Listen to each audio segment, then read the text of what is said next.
Welcome everyone, and thank you for joining. I'm Tim Lieb, President of Regence BlueShield. And on behalf of Regence, we're honored to present today's discussion, how to make business decisions in a time of uncertainty.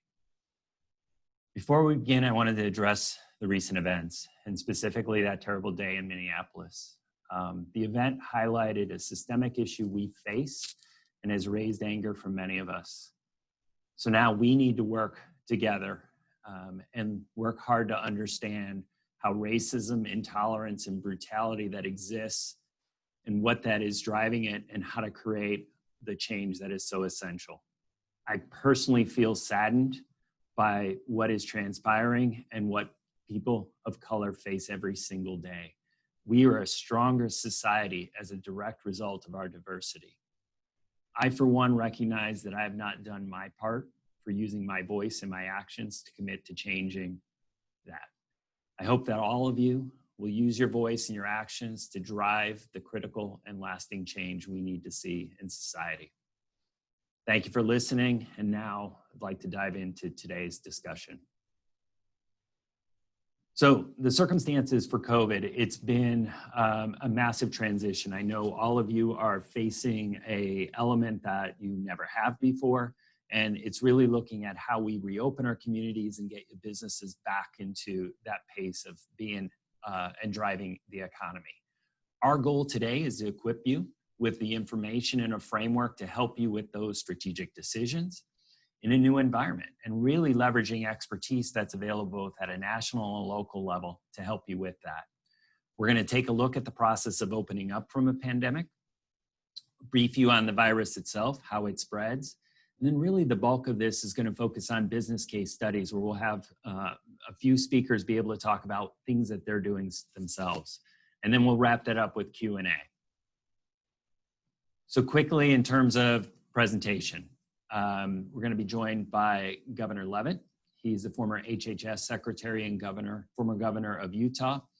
Regence Senior Executive Medical Director, Dr. Drew Oliveira.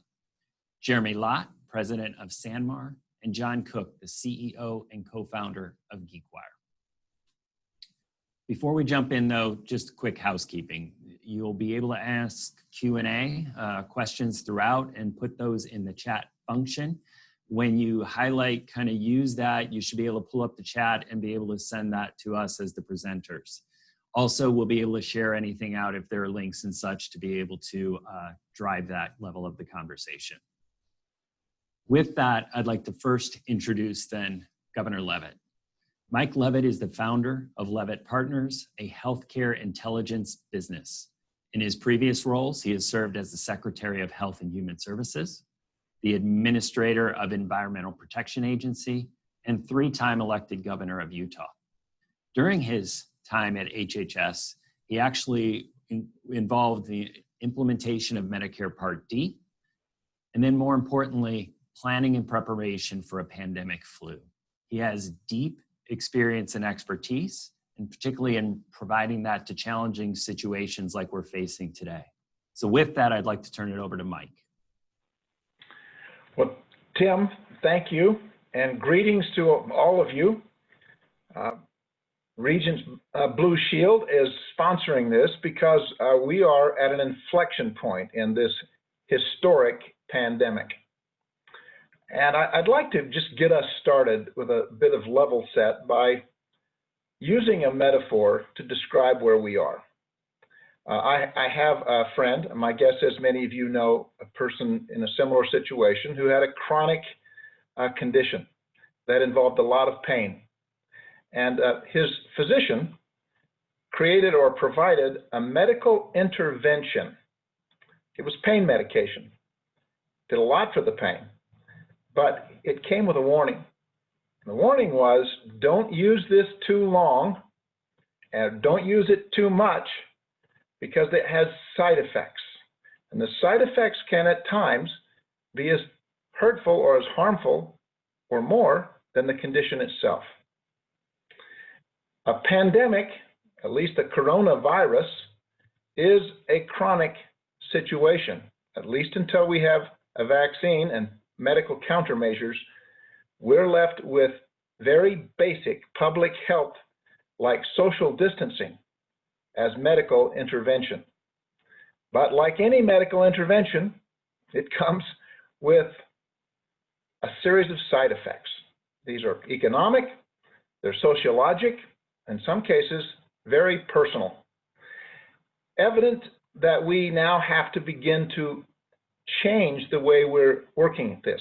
Our social distancing has worked as a medical intervention, but we can't use it too long because the side effects are dramatic in terms of the economy, in terms of the impact that it's having on people.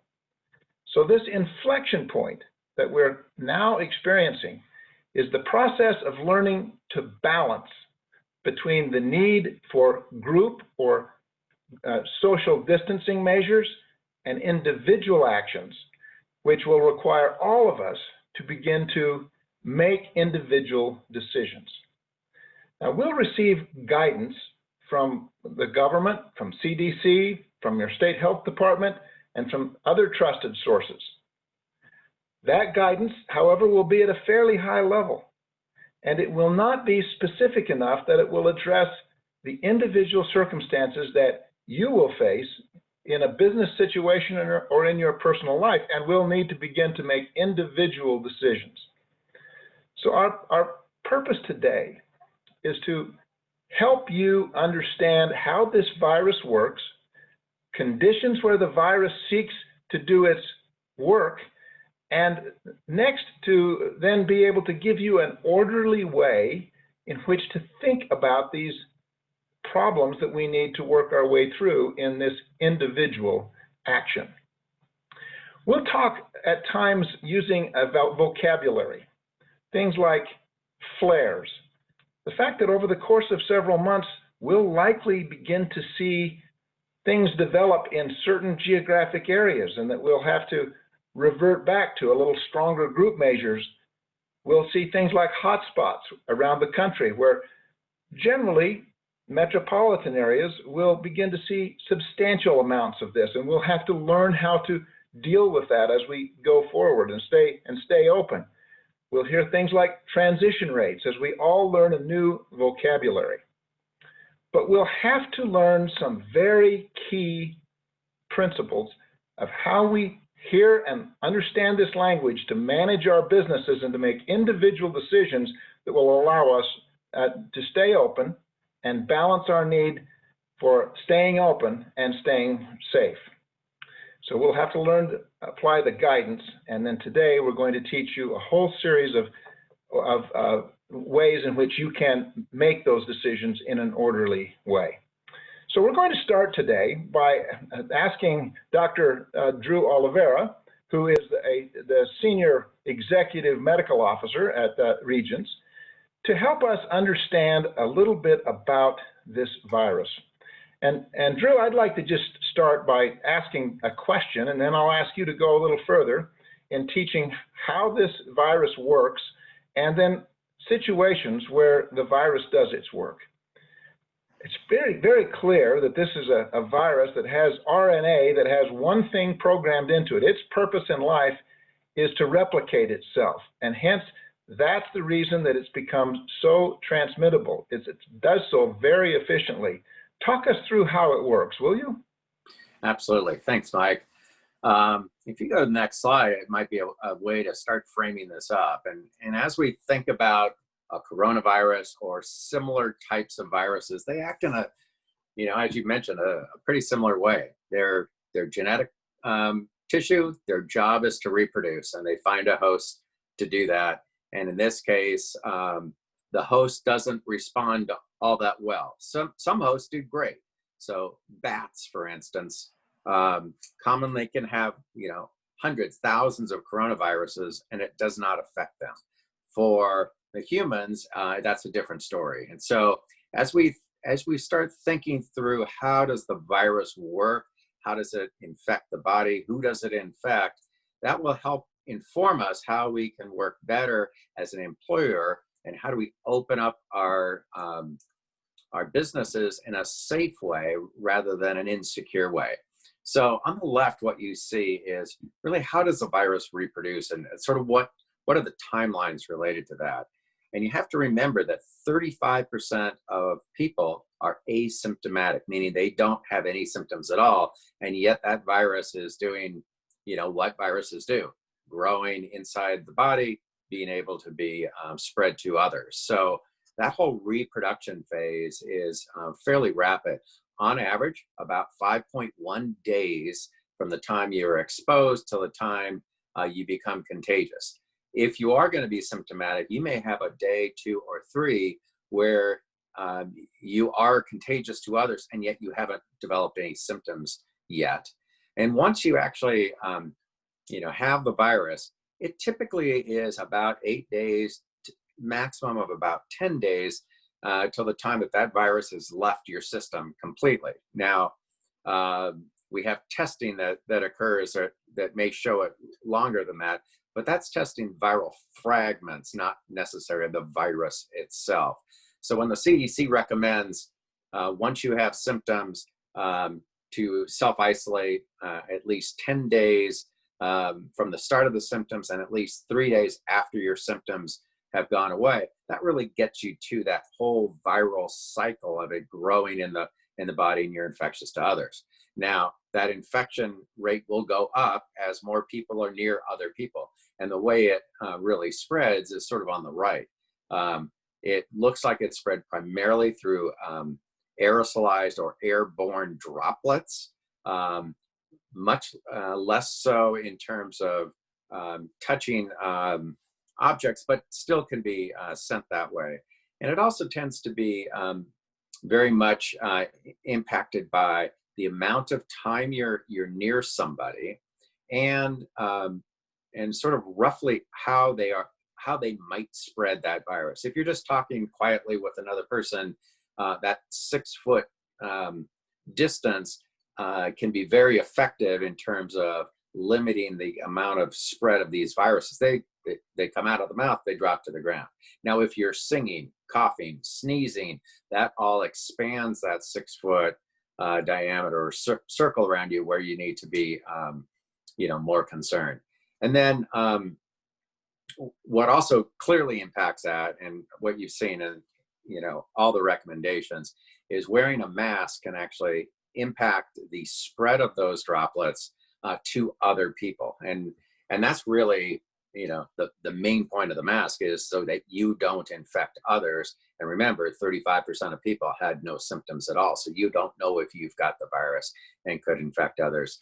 And, even cloth masks are very effective in terms of doing that. So as we think about this, it becomes, you can be concerned about your health and insecure about going out into other environments. But how do we become more secure in the fact that we will not spread the virus and droplets to others? And that really gets us into some of these situational things where we talk about, the movement from one location to another. So if we're all moving in the same direction, you're not going to actually cross others and cross that path. And you've noticed that in grocery stores and things like that, where you have aisles going in one direction, so everyone moves in the same direction. That is helpful in limiting that spread.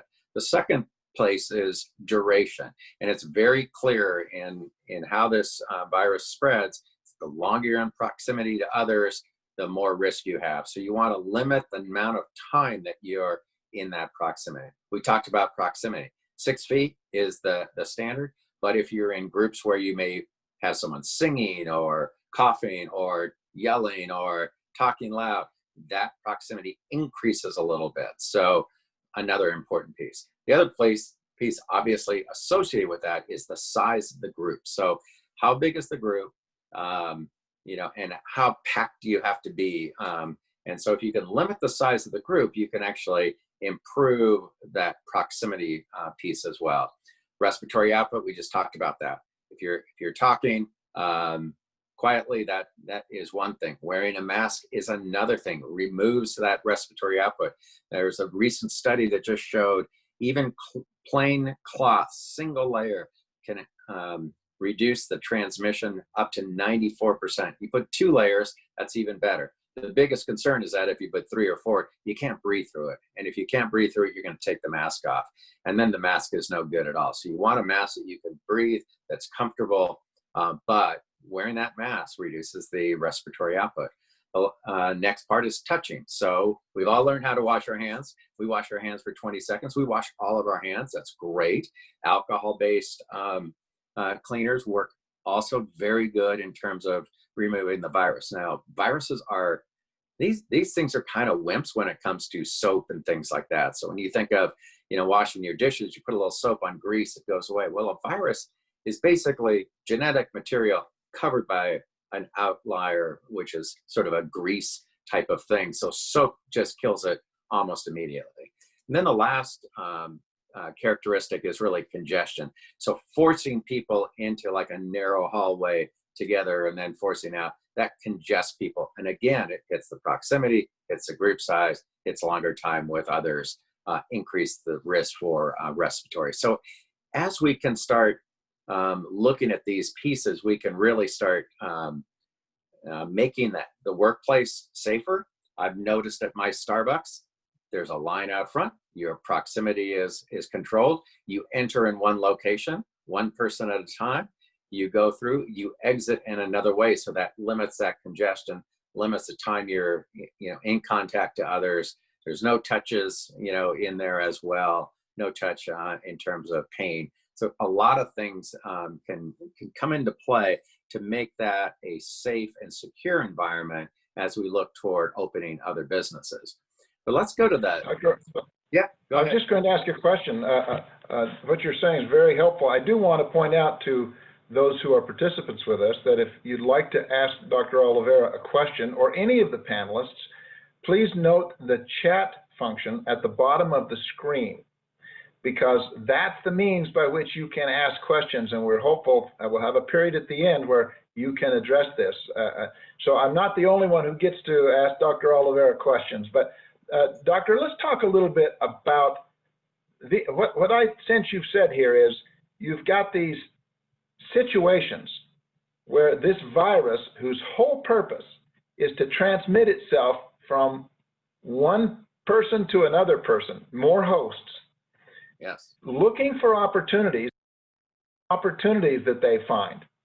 This virus is looking for those opportunities, and we can interrupt those opportunities by recognizing whether it's high risk or low risk. Let's talk for a moment then. You mentioned movement. If I'm at the grocery store and I'm going up one aisle and down the other, that's interrupting the opportunity I might have to collide with another person. Am I hearing you correctly? Absolutely. You can stay 6 feet behind the other person.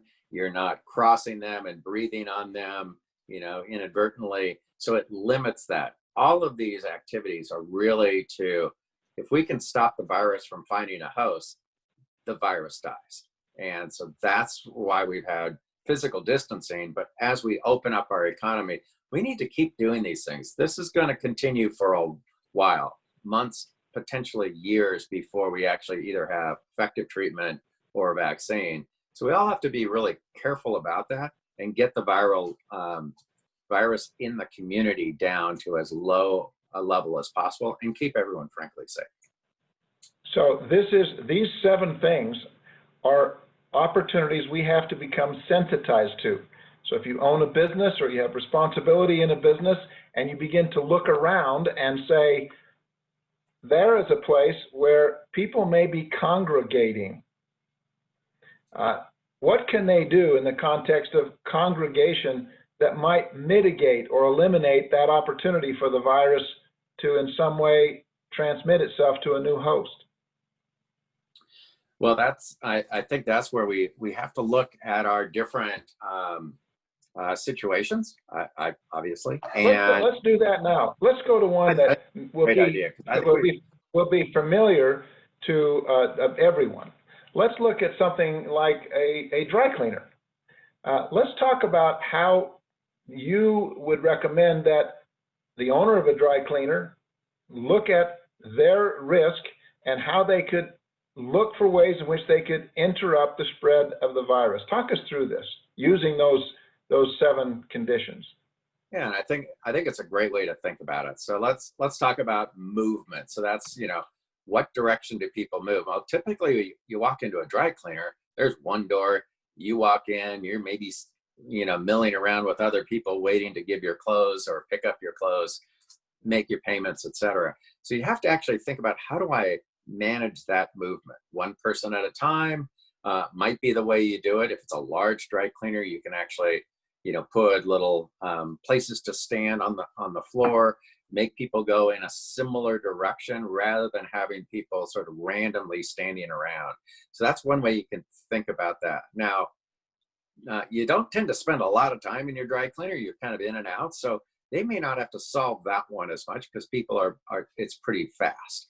That proximity gets to be a problem. At least at my dry cleaner, it's a pretty tight little area. So I would think that, installing a plexiglass between, the cash register and the folks coming in may be really important. And then handing the clothes around that might be the way you can get around that. But that's an interesting one. So they may need to do some reconfiguration to increase that space, at least at the entryway. Certainly limiting how many people come in at a time is a fairly easy way to do it. For mine, unfortunately the door goes right to the outside. So if it's raining, they might want to put up something to let people stand outside the rain.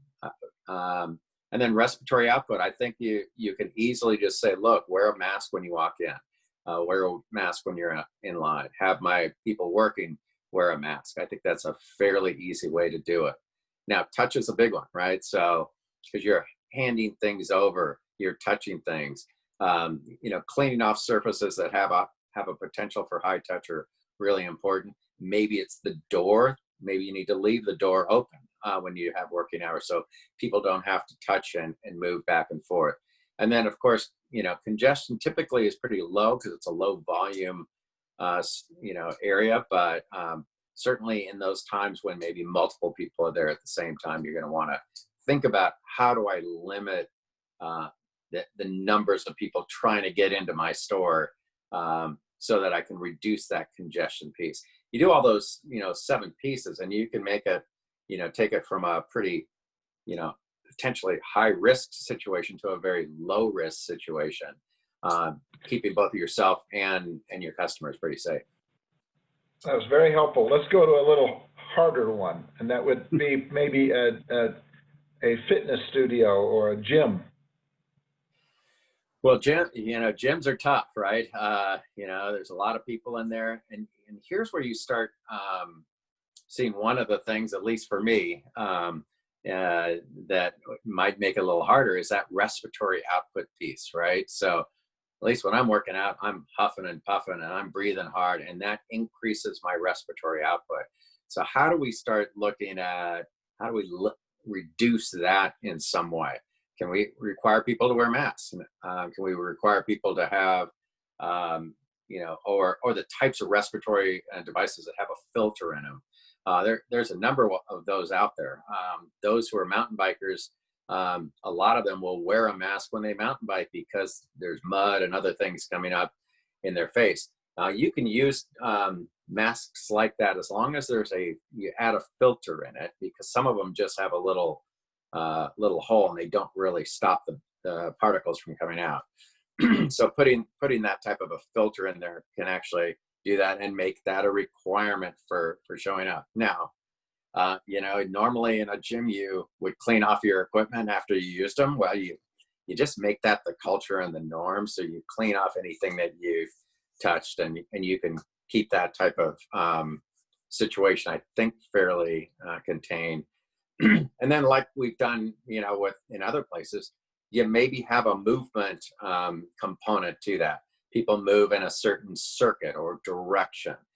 People, don't congregate in areas. You don't have those big classes with lots of people in them because, 1, prolonged exposure, 2, respiratory output issues, 3, congestion. You have to start thinking about limiting that group size. So there are some things you can do within the gym situation to allow people to work out, but you may need to do some reconfiguration of how that gym works and looks, and consider some of the services that used to be provided maybe off limits for now, until we have a better way to manage this. Great explanation. The objective today would be to have those who are participating thinking through their business. Where are the places that virus might see as an opportunity to do its work, which is to transmit to another person, to look for them, recognize them, begin to mitigate them, or to eliminate them. Very helpful, Dr. Oliveira. We are delighted that you taught us. It's now time for us to go to the next segment, which is to talk about some actual business cases. And Dr. Oliveira, I hope you'll join us on this part. We'll need your medical assistance. But I would like to introduce those on the panel. Jeremy Lott, who is the president of SanMar, and John Cook, the CEO and co-founder of GeekWire. He'll join Dr. Oliveira, and we want to now get down to some actual case studies in your businesses. But before we do, I'm kind of interested to hear a little bit about your business. And I'm actually quite interested. We're here talking about how you adapt, but there are opportunities in a crisis like this to innovate. And I'm curious if this pandemic has changed your business through innovation in some way. Jeremy, why don't you start first, and before we get into the case studies, tell us just a little bit about your business, and tell me if we actually do have, if you've had opportunities to actually change the way your business works in a way that'll continue on after. Yeah, thank you, Governor Leavitt. I appreciate it. I'm Jeremy Lott. I run a company called SanMar. We're a family business based just outside of Seattle. And in normal times, we are the largest supplier of apparel to what we call the imprinted sportswear industry. So we make t-shirts, sweatshirts, jackets that we sell to people who put logos on them. Everything from company gifting to schools and teams, everything from your Seahawks Super Bowl championship t-shirt to your kid's soccer team, and kind of everything in between. And when the pandemic hit, a lot of what we sell to just stopped overnight. The teams, the schools, the events, all of it kind of stopped. And we had to figure out a few things. We had to figure out how to operate in a safe way. We have distribution centers across the country.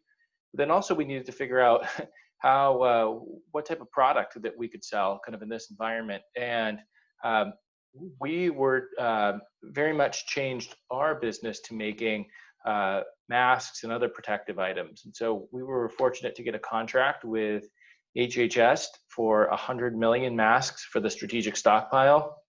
These are 3-ply cotton masks, not that dissimilar to the ones Dr. Oliveira was talking about and then we're also making them for our customers to sell to companies across America. So if you work at a grocery store, these could be masks. They could be logoed with the name of your company or your school, or just worn blank. And so it's been a huge shift for us to take textile and sewing facilities that normally make t-shirts and sweatshirts and switch them to making masks and other products. And I think we aspire very quickly to be out of the mask business. That means maybe we're back to kind of normal times, and we hope that there's a vaccine or a cure that puts us there quickly. But I think that level of entrepreneurial spirit that we were able to shift our business so fast is something that will stay with us. And then our ability to kind of take a organization that normally has about 500 people in a home office in Issaquah and put that entire organization at home. What does that look like for the future of our work going forward is something that we're still trying to figure out. So it's certainly been a challenging time for our business, but also has brought out the best, I think, in a lot of us in our organization. Thank you. It's fun to hear about your business, and thanks for sharing about the innovation. Adapt and innovate. John, I'm guessing that you've had to both adapt and innovate. Give us a little bit of history on GeekWire and how you're being affected and what you're doing. Yes, thanks, Governor Leavitt. Appreciate being here. I've seen a lot of comments from the members of the tech industry talking about how there's been five years of innovation basically boiled into 3 months here. So I think everybody is having to face these adaptations in their business models, and GeekWire is no different, really. We are a technology news and media company based in Seattle, about a dozen employees. So we cover the technology community here and across the globe, covering everything from small startups up to the big tech titans of the world, the Amazons, Microsofts, Apples, and Googles. And so our business was absolutely rocked as soon as COVID hit. A big part of our business model is running large physical events. So we host everything from GeekWire galas to summits to some other fun activities, which I'll talk about a little bit later. And obviously those physical events were immediately put on hold, in addition to the advertising market, which also has relatively slowed down quite a bit. And so we adjusted pretty rapidly and made the decision to pivot into a number of digital-oriented events. Proud of our team in terms of how quickly we were able to make those adjustments and move. So we've hosted about a half a dozen virtual webinars, events. We've hosted them with the CEOs of the Bill and Melinda Gates Foundation, the CEO of the Fred Hutch, which is a cancer research center here in the Seattle area, as well as was a big pivot for us in terms of our ability to switch to the physical events and hosting those in a Zoom session similar to this. So that was a big pivot. The other thing we have coming up is a move into an effort. GeekWire really kind of sits the hub of the technology community, and we tell the stories of the technology community and bring people together. And so as part of that, we've been looking at efforts about how we can use our resources to bring that community together. And one of the things that we're looking to launch here later this month is an effort called Geeks Gaming for Good. This is going to be an e-sport tournament for the technology community, where various groups and companies come together and participate in a Rocket League tournament. Rocket League's a pretty fun Xbox game that many people know. And we're going to use some of the funds from that to raise money for charity as a part of our effort to try to give back to the community, which has been so good to us. So we've had to adapt very rapidly, and very proud of the team. I felt like on March 1st, as soon as we saw what was going on with the pandemic, our business really radically changed. The business model was very much upended, but the content and journalism that we do on a daily basis is more important than ever. And we've seen our audience grow, I guess, which is the silver lining in this for us, is that I think the role of journalism is as important as ever right now. Well, I'm persuaded that obviously we've all had our worlds rocked, but the innovation that you're doing in both of your businesses is consistent with what I'm hearing across the board. People are having to make changes. They're having to innovate, and we're starting to see the fruits of a lot of new business. People who have some time to think and see a need and fill it. So innovation is going to be a big fruit of this pandemic, maybe unexpected. But I'd like to move back now for a minute to the adapt part. And Jeremy, I want to, you talked a bit about your nearly 500 office employees. And I'm visualizing you walking through your empty office right now thinking, if all of my 500 people were here, this would look like a bustling place, and some of those 7 things that Dr. Oliveira talked about are going to be happening, and that virus is going to be meeting the purpose of its creation and looking to transmit, and I've got to disrupt it. Talk us through the way you might have been thinking about that if we were to use those 7 orderly steps to think about a situation like an office. Yeah, thank you, Governor. I mean, I think, we're at home today, but we are really planning for a return to the office. I've got 6 kids at home, so I can't wait to get back. But I also really just miss, the camaraderie of my friends and colleagues and the level of communication that we can kind of have together. So we really look forward to being back at our office, but we need to do it in a safe way. We are in a office building in Issaquah. We're on 5 stories in that building, and each building has a front and back to it. And there's several connection points between the front and back, but one of those in each of our floors is what I'll call a kitchenette coffee kind of station. And inevitably, because it's where the coffee is, it becomes kind of this hub of activity kind of on the floor. And so it's definitely a space that we are nervous about as we think about some of the areas that Dr. Oliveira called out to us. In a normal times, that movement there is completely undirected. People enter from either side. They may mix around, go out the other side. And we're thinking about how we could potentially direct traffic from one side, similar to the example you gave earlier with the supermarket. Could it be a one-way aisle that people go down?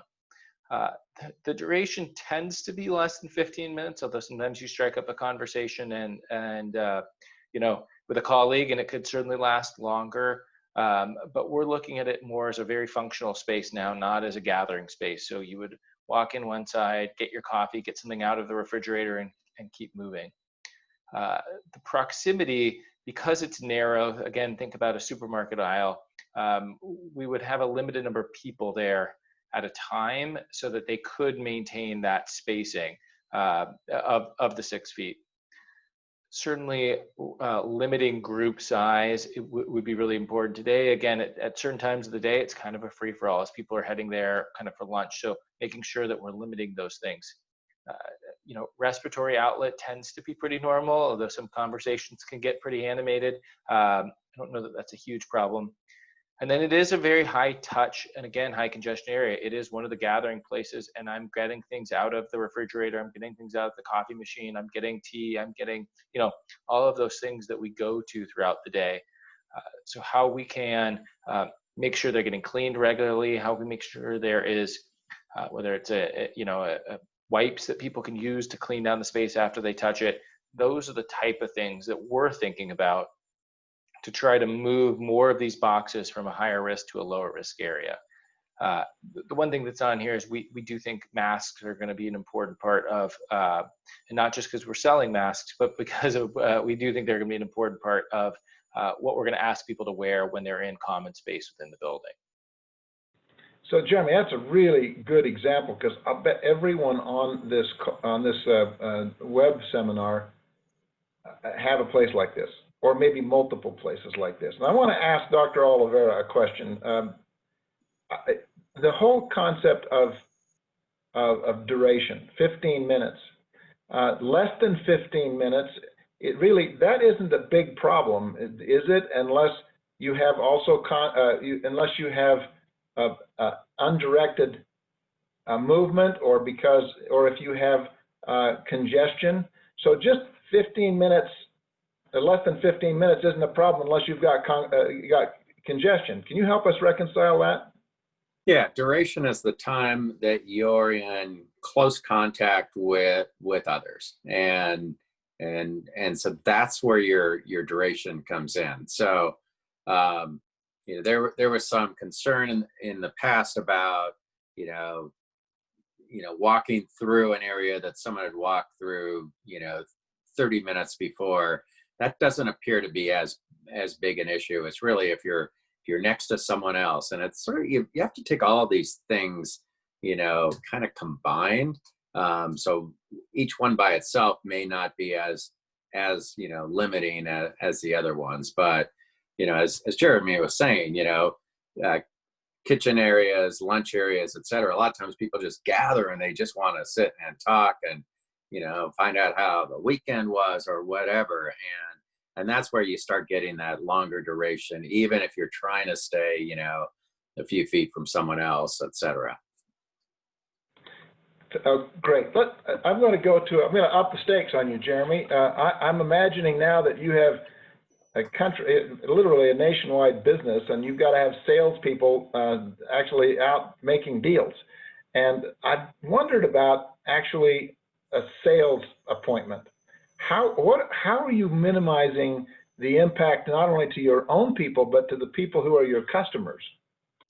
Yeah, this is a really big challenge for us, and we have not gotten out yet and started to make presentations. We're making presentations today over Zoom calls, but our customers, frankly, are starting to go back to work, and they're asking for us to come back in. So in a traditional setting, we have reps all over the country. They will roll a rolling rack full of clothing on hangers into a conference room.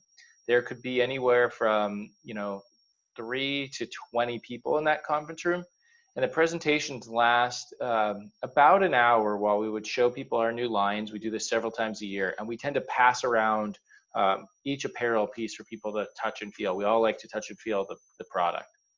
So when we think about that, it tends to be somewhat undirected movement. We're there for an hour.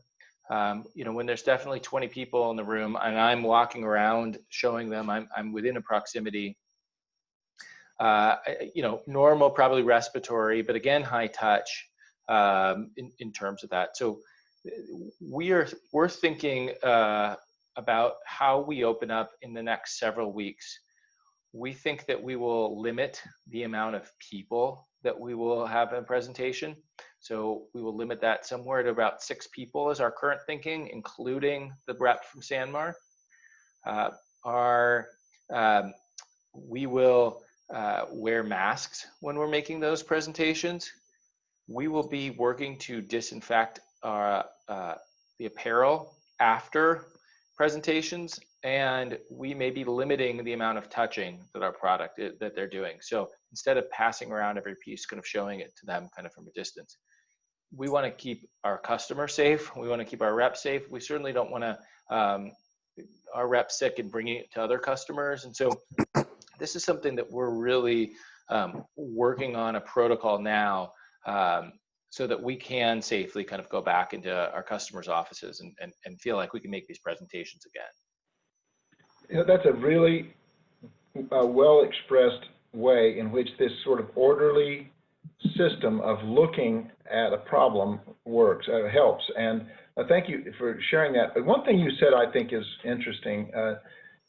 John, I'd be interested to get your comment because I do want to get some examples from you. But I've noticed that wearing a mask, for example, when I walk into a grocery store or someplace and they're sanitizing the handle on my cart and they're wearing a mask, that there's an important symbol there to me as a customer. I'm saying this is a business where I'm safe.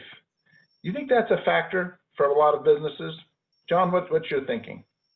Absolutely. I know I'm taking that into my own shopping behavior as I'm out and about. So I absolutely think that's the case. I've been at some stores where the staff has the plexiglass that you mentioned earlier in place. And I know that they're taking this, and they have wipes as you enter and, taking a number of precautions. And I've been at stores where there are almost no precautions. And I'm not going back to those places where there are no precautions in place. So I'm certainly taking it into consideration in my own personal shopping behavior. So let's go on and to talk about your business and how you're adapting. You mentioned events is a big part of your business, and I'm curious, you want to get some folks together for an intimate dinner. You're inviting them. You want them to feel safe. This is a challenge. So if you were to take these 7 situations and try to apply it to a small event like this, how would you look at it? Yeah, thanks. This is actually something that's very challenging for our business. In addition to the larger scale events that we host at GeekWire, from 500 to 1,000 people events, which are certainly on the back burner, at least in our view, through likely the end of this year. We host these smaller, more intimate gatherings, VIPs, CEOs, CIOs, CTOs who come together, and we convene a discussion. And so as I look through the criteria here, there are a number of challenges to an event like this. Number one being are people going to feel comfortable coming back to something like this? But when you look at the factors here, the movement is something I'm concerned about because typically it's a social gathering. There's a cocktail hour where people are connecting, having interesting in-depth conversations. The duration is certainly long. These dinners last 2 to 3 hours. As you see in the photo, this is actually a photo from one of the dinners we've hosted. People are certainly within 6 feet of one another, so that's something to keep in mind. Obviously, the group size is relatively small. We keep these typically 12 to 18 people. And the respiratory output is normal, what you would see at any dinner conversation. Touch is relatively high, just given social norms of how you interact with people. And in fact, there's wait staff coming and providing dinner, and congestion is high. You're in a small, tightly packed room. So I'm concerned about whether we're going to be able to bring this, even something as small as this, back to GeekWire this year. And we have a number of our sponsors who are committed to doing these with us, and we're having these discussions every day with them about whether we're going to be able to go forward or not. So it is something we're struggling with as a business. Well, makes actually a really good point. Dr. Oliveira, I'll welcome your comment here. Sometimes in adapting, if we can't eliminate or we can't disrupt the virus's work, if we can't mitigate, we have to eliminate. Is that a public health rule that you think is sound? Well, that, it makes a lot of sense, right?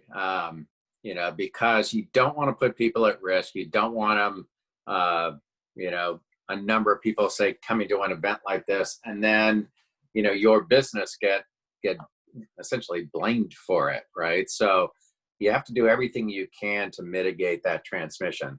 Now, there may be some things you can, maybe you do hybrid type of things, limiting not only the group size, but the number of participants. Or we're all getting used to these, Zoom type calls. Maybe you do a hybrid with some people on Zoom, some people actually in person, but really limiting that to make it a safe environment for those who actually attend. Well, you could see, John, in my mind, you could see ways you could create a small dinner like this. It may be that there's fewer people, may have a slightly larger room. It may be that people we're all getting used to this 6 feet rule. We're all getting used to other kinds of protections, but thinking through it, it'll be interesting in a few months to talk to you again about whether you found ways to minimize this impact and to have small dinners in larger rooms.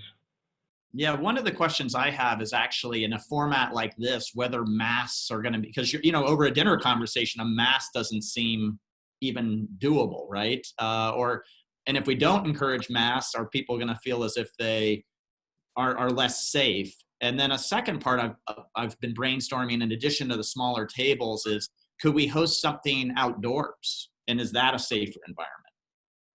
Right. That's a great question. Dr. Oliveira, I think talking about outdoors is important, because why is that a factor? Well, certainly in the outdoors, space, you don't have the confines of the walls kind of keeping, the aerosolized particles in place. They can disperse a little bit more. As you're talking about use of masks and dinner, maybe it's actually changing the format so people don't have to take off their masks. They don't have to eat dinner. Or they can do other things. Now, dinner makes it social and things like that, but even thinking through that scenario as well. Certainly outdoors may help. It's not 100%, but it appears to be better. Let's up the stakes a little bit, John. I know you plan large events. Now let's talk about a large event. Any way to do that?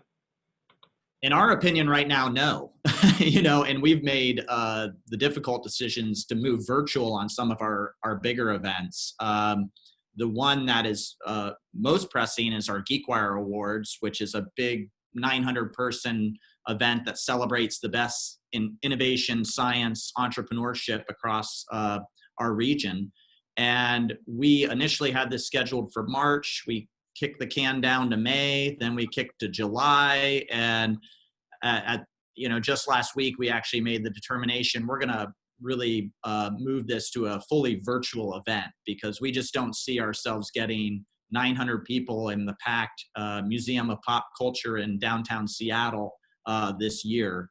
And so that's been an interesting piece of innovation for us in terms of how we're going to produce what we hope is a really unique experience for our sponsors, our nominees, our attendees who are going to be able to come out and participate. And we're looking forward to it as a way to bring the community together in a fun and creative way.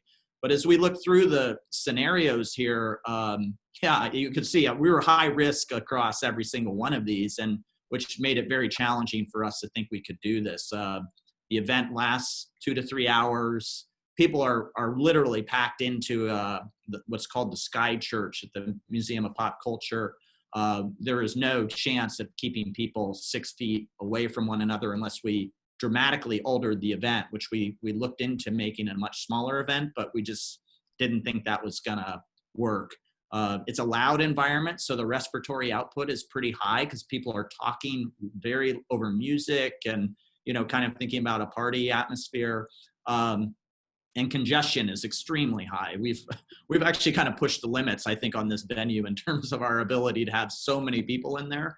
And so looking at that event, it just became clear that we weren't going to be able to host it in the same format. And we felt the earlier we could switch it to a digital, fully virtual event, the better.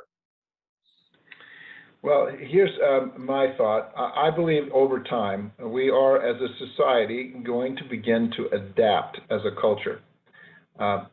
We'll begin to expect events that will have these protections, and we'll begin to design events that allow us to take these 7 characteristics and begin to design around them.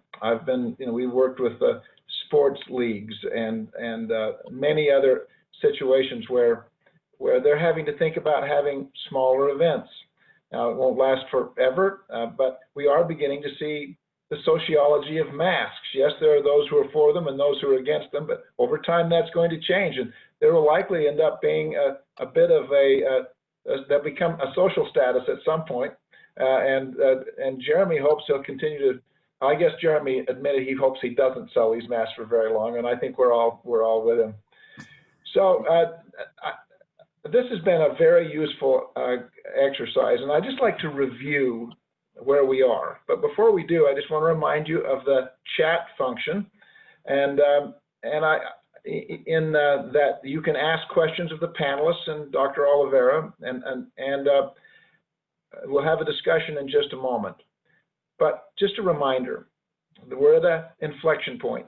We're now moving from having all of our medical interventions being large group or social action to individual action. And Dr. Oliveira has taught us how this virus works. We've all become coronavirus experts in one way or another, just reading and watching and beginning to understand. We've now today introduced 7 different characteristics where this virus tries to do its work. And the key to having this virus go away is for the virus not to do its work, and the key to not doing its work is to eliminate the situations where the virus sees the opportunity. And we've created this orderly way for you to be thinking about it, and our objective is for you to be thinking about your place of work, the way your business works, and to begin to design ways in which you can begin to apply this in a way that not only benefits your business, but benefits us all. We're going to leave with all of you a tool that will show the 7 descriptors of these characteristics, a form you can use if you'd like to, or just apply it in whatever way you will. Each of you will receive an email after the session is over. It will have a link to this. It's on the chat now, in case you just can't wait to get it. But we hope it'll be of use to you. Well, with that great discussion, I'm going to now ask Tim to come back, and it's time for us to answer the questions that have been offered to our panelists through the chat function. And may I say, it's not too late. If you have a question, put it forward, and Tim, take it away. Yeah, and thank you guys for a really great conversation. I think you've answered a lot of the questions that have come up from folks. And, if we don't get to every question, we will follow up. But, one thing that I think would be very helpful is you spoke a lot about customers and the sort of the end user. How have you used a similar approach to evaluate their environment and the trajectory of your customers to impact what you do? So really thinking about it from their lens, and how is that applied to your current thinking? I can hop in there and take that, Tim. I mean, we've been, as soon as this unfolded, our mantra was we got to get close to our customers and we got to talk to them about the needs they have. So we've been very much incorporating our partners, sponsors, advertisers into some of these discussions as we're reformulating our events. And we don't have all the answers. This is uncharted territory, as we all know, and we want more creative brain power around the table as we try to figure this out. And we've come up with some really creative solutions, some driven by GeekWire, but some driven in part by our sponsors and what they need. And so getting back to what Governor Leavitt was saying, this idea that a crisis like this can cause more innovation can also cause us to be better business leaders. We should be doing those things anyway, talking to our customers more, finding out what they want. And so in some ways that has been a bit of a blessing in this, and is that we have better dialogue going on with many of the customers that we interact with. Jeremy, anything? I know you guys have had to adapt quite radically. Yeah, I think that, we think about,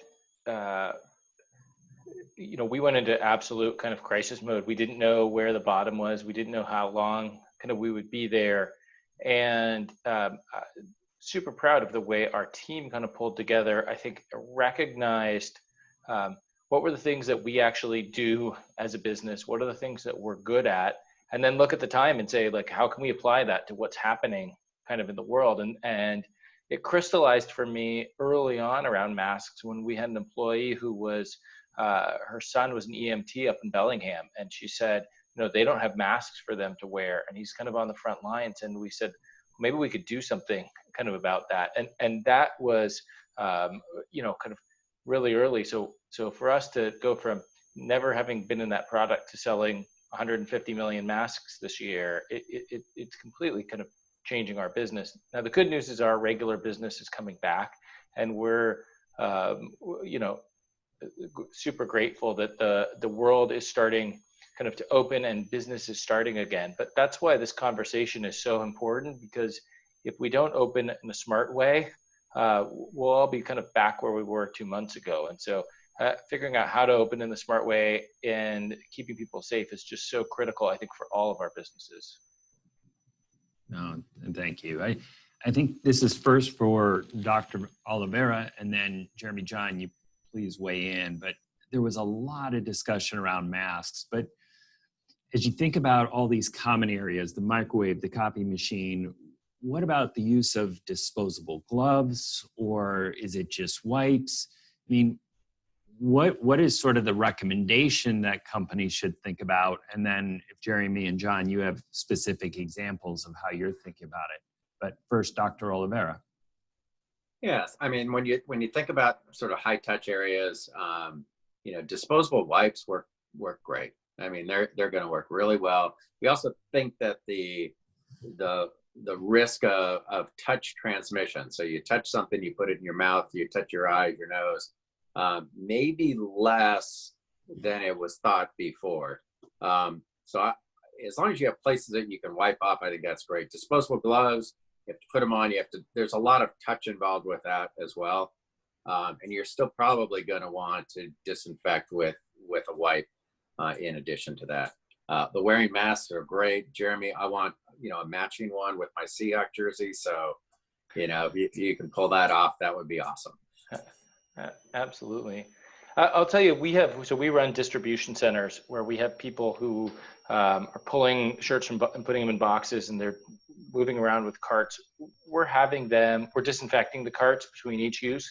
We're also having those folks use disposable masks, gloves.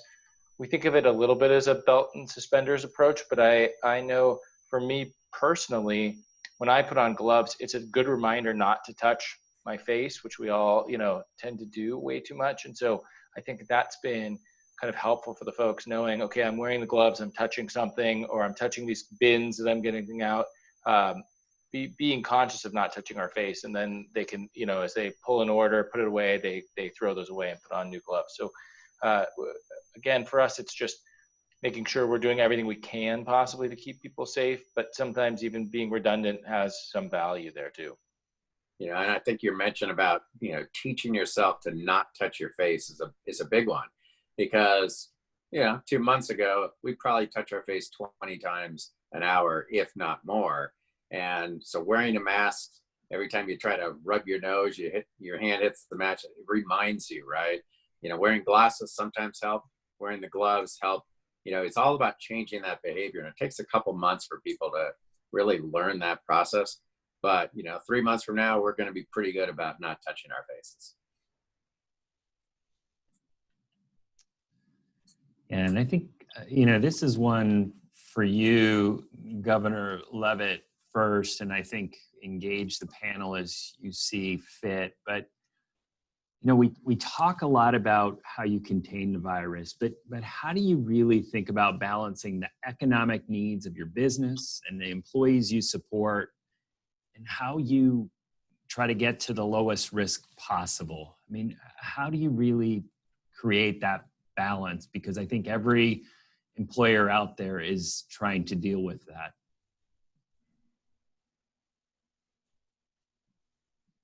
So, Governor Leavitt, you want to kick that off?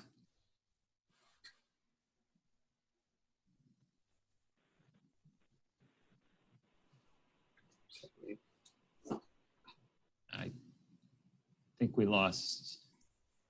Governor Leavitt, you are on mute. If you can unmute yourself, please. So it is an acknowledgement. Yes, can you hear me? Yeah, I think now we having can. a little technical issue on internet. Mhm. Good. Everyone has I'm not. All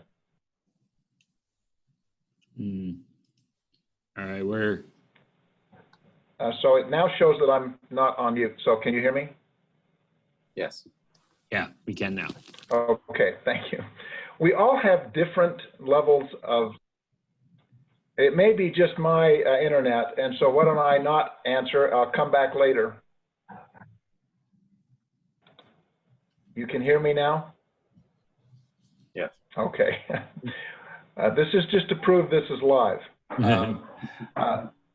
Everyone has a different set of risk tolerances. We all have different priorities, and we all have different circumstances, including our health. And I think Dr. Oliveira would make very clear that there are times that a person who is older and who has an underlying health condition should be treated differently and should look after themselves differently than someone who does not. And so one of the things we haven't spoken of is the need to make that kind of differentiation in the way we approach it.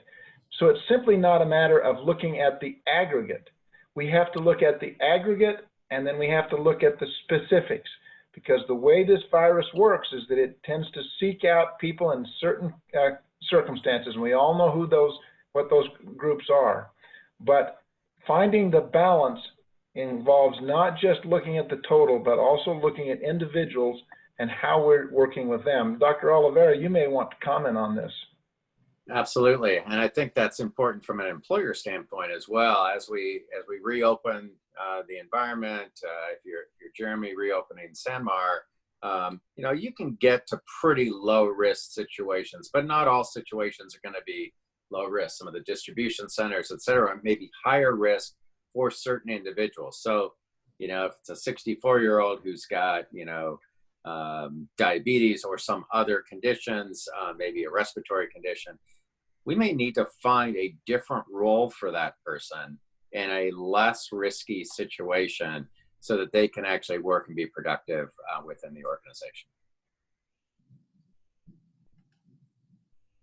Great, great. You know, one of the things you each are, both Jeremy and John, you're each having to come up with your internal processes and such.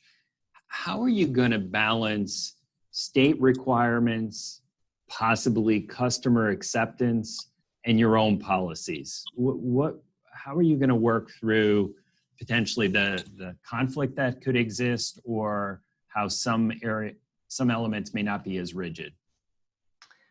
You know, I think maybe I'll start, because I think so. We are, we have warehouses in 8 states across the country. We have salespeople in all 50 states, and so there is a definitely both from a legal or regulatory framework, but also just from a socially acceptable framework. You know, in Washington, we all may feel better walking into into that grocery store with a mask. In parts of the country, it feels like it's infringing on some of our freedoms to do that. And people have a different approach to kind of how they see these things. So I think we look at the state requirements as the absolute kind of baseline. We are not going to do anything that doesn't meet state requirements of the states we're in. We're going to be completely respectful of the fact that in Washington, maybe we have a different approach than they took in Georgia, and so we're going to be respectful of that. I think too, regardless of what this is, until our customers are back and ready for us to come to see them, even once the state is open, if they're not ready, then we're going to be absolutely respectful kind of that. And then I think the third piece is, once their state is open, our customers are ready, we may have requirements as a company just based on the way we feel about what it means to protect our employees and our customers that may be beyond even what their expectation is. And we think that's okay. And our expectation is that different companies and different people are going to take different approaches. I like the framework that was presented here, because that gives us a really systematic way of thinking about these decisions. It's not just me making them up, but it's me actually using the science to help make them in a smart way. And my hope is that that's the approach that companies take, that we all can look at a system like this to make really smart decisions about how we open our business. But we'll absolutely meet whatever requirements are out there from a state standpoint, irrespective of that. Yeah, much the same way. I think that was well said by Jeremy. We are certainly following the state restrictions, but even with that, we're looking at things across our industry, especially the industry we cover in technology, where they are really driving a lot of this work from home culture, where there's been permanent changes. You look at a company like Twitter that has said they're going to allow permanent work from home for their employees. And so as a digital media company, we are able to do that. And so we're looking at the processes across our company and how we operate in a much more dramatic way that, as I said, we felt our business was dramatically altered here at the beginning of the year with the COVID pandemic spreading. And we want to be nimble enough to adapt to this new environment. And we want to be at the forefront of that in innovating in terms of how we're going to lead out of this. And so you see organizations like Microsoft and Amazon, which have put the brakes on their physical events that they host through parts of 2021 even. And so, we have to really think about what the core value is that we're going to be providing through GeekWire for the next 2 to 5 years. And I think that's just a different position than we were in even 3 months ago, which is an amazing thing to think about. No, it's great perspective. Everything is being talked about as there's this potential surge or spike that may come in the fall. How are you thinking about your businesses sort of now throughout the summer, and then how it may even change in the fall? Or is it you're just really preparing for the fall more so?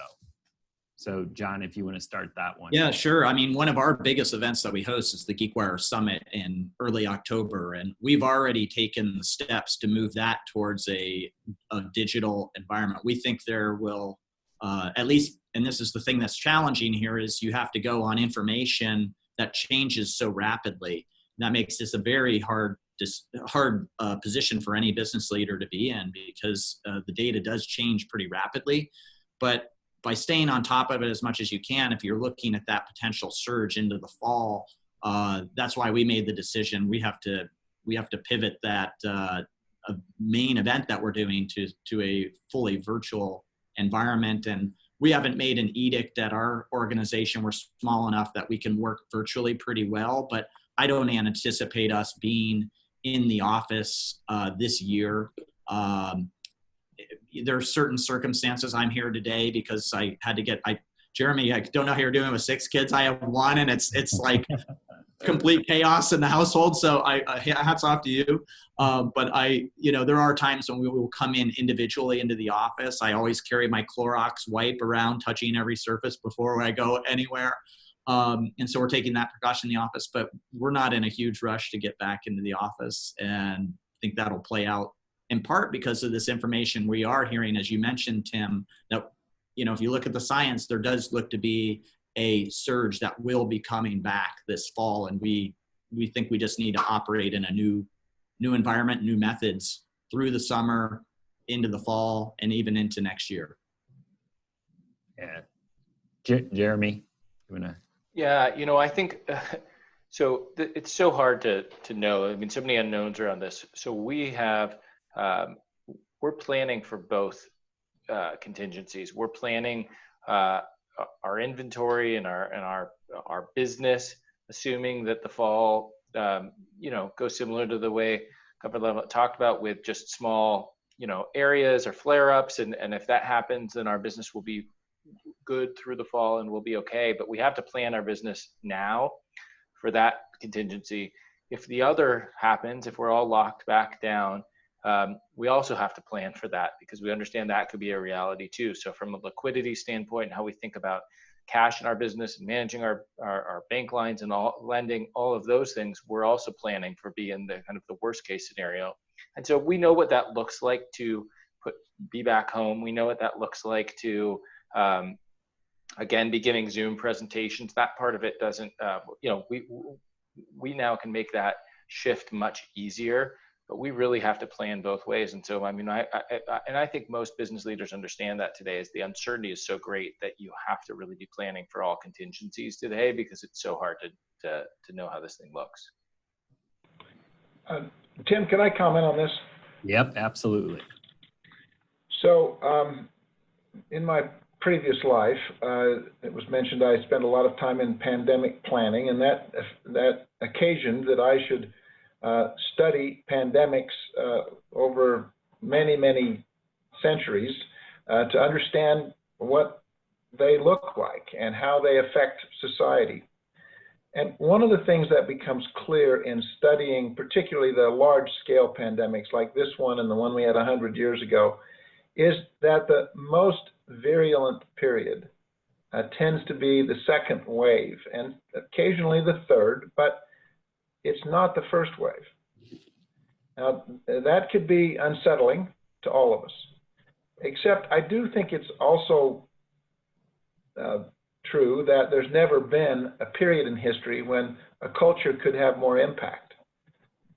I don't think there's ever been a time when the kind of social distancing that we did in March and April and May has ever been done in history. Nowhere, no time.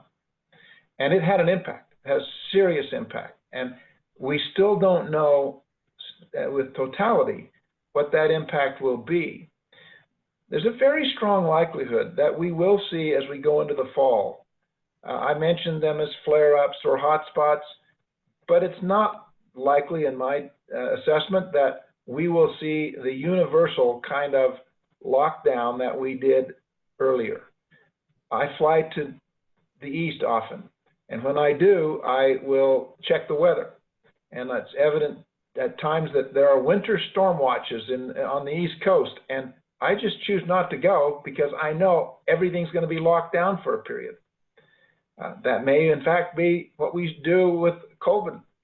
COVID hotspot alert. We'll begin to know that there are places in the country that we don't want to go because nothing's happening there, and they're in a much deeper they're doing much deeper social distancing. That's the world we have to learn to work in, and these seven situations go along with that. This is about learning to navigate this risk, not necessarily solving it until we get a vaccine. By the way, I'm happy to comment a little later if you'd like, Tim, about the vaccine. We track that very closely, and I'd be happy to talk about that a little later. Well, we are actually at sort of the end. So why don't we take a minute? You hit on the vaccine, and then we kind of wrap up. So go ahead, Governor.